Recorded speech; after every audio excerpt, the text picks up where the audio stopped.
Hi పిల్లలు. ఈ రాత్రికి మనం ఒక మంచి కథ చెప్పుకుందామా? ఈ కథ పేరు ఎగిరే వల కథ. కొన్ని తెలివైన పావురాలు, వాటి స్నేహం, ఇంకా వాటి తెలివి గురించి ఈ కథ. సరేనా? మరి హాయిగా దుప్పటి కప్పుకుని కళ్ళు మూసుకుని వినండి. అయితే కథలోకి వెళ్లే ముందు ఒక ముఖ్యమైన మాట మనం నేర్చుకోవాలి. అదే ఐకమత్యమే మహాబలం. ఎప్పుడైనా విన్నారే మాట? అంటే ఏంటో తెలుసా? ఇప్పుడు చూడండి, ఒకే ఒక్క పుల్ల ఉందనుకోండి, దాన్ని ఇలా టక్కమని విరగ్గొట్టేయచ్చు. చాలా తేలిక కదా? అదే ఒక 10 పుల్లల్ని కలిపి కట్టగట్టి విరగ్గొట్టాలంటే అబ్బా, చాలా కష్టం, అస్సలవ్వదు. చూశారా? అలాగే మనం కూడా ఒక్కొక్కరిగా ఉంటే బలహీనంగా ఉంటాం. అదే అందరం కలిస్తే చాలా బలంగా ఉంటాం. ఎలాంటి పెద్ద కష్టాన్నైనా సరే ఇట్టే దాటేయచ్చు. ఈ కథలో ఏం జరిగిందో చూద్దాం పదండి. అనగనగా గోదావరి నది ఒడ్డున ఒక పెద్ద అడవి ఉండేది. ఆ అడవిలో ఆకాశాన్ని తాకుతున్నట్టు చాలా పెద్ద బూరుగు చెట్టు ఉండేదట. ఆ చెట్టు కొమ్మలమీద లఘుపతనకము అనే చాలా తెలివైన కాకి ఒకటి నివసిస్తూ ఉండేది. అయితే ఒకరోజు ఉదయాన్నే మన కాకికి ఒక వేటగాడు కనిపించాడు. చూడ్డానికి చాలా భయంకరంగా ఉన్నాడు. వాడు ఏం చేశాడంటే, మెల్లగా ఆ చెట్టు కిందకి వచ్చి ఒక పెద్ద వల పరిచాడు.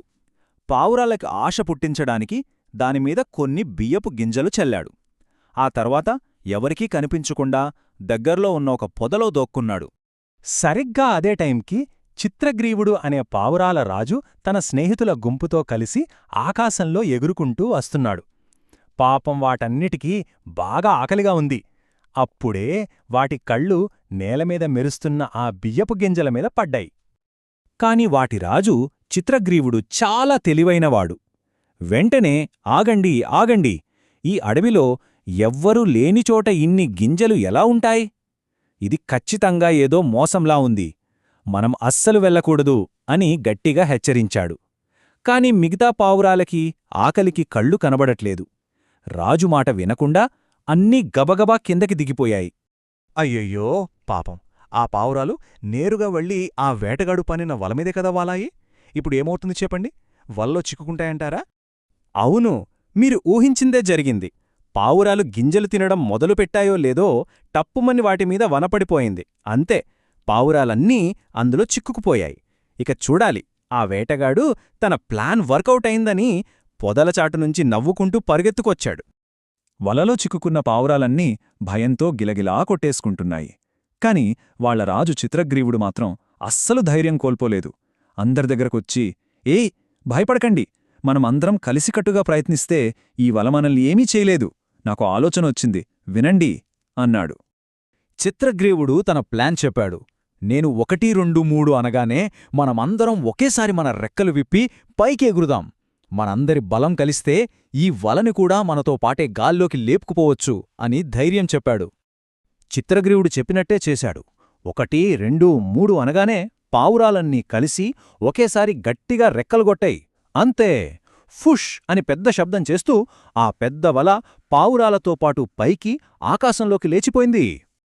కింద నిలబడ్డ వేటగాడు కళ్ళు పెద్దవి చేసుకుని నోరు తెరిచి ఆశ్చర్యంగా ఆకాశం వైపు చూస్తూ ఉండిపోయాడు.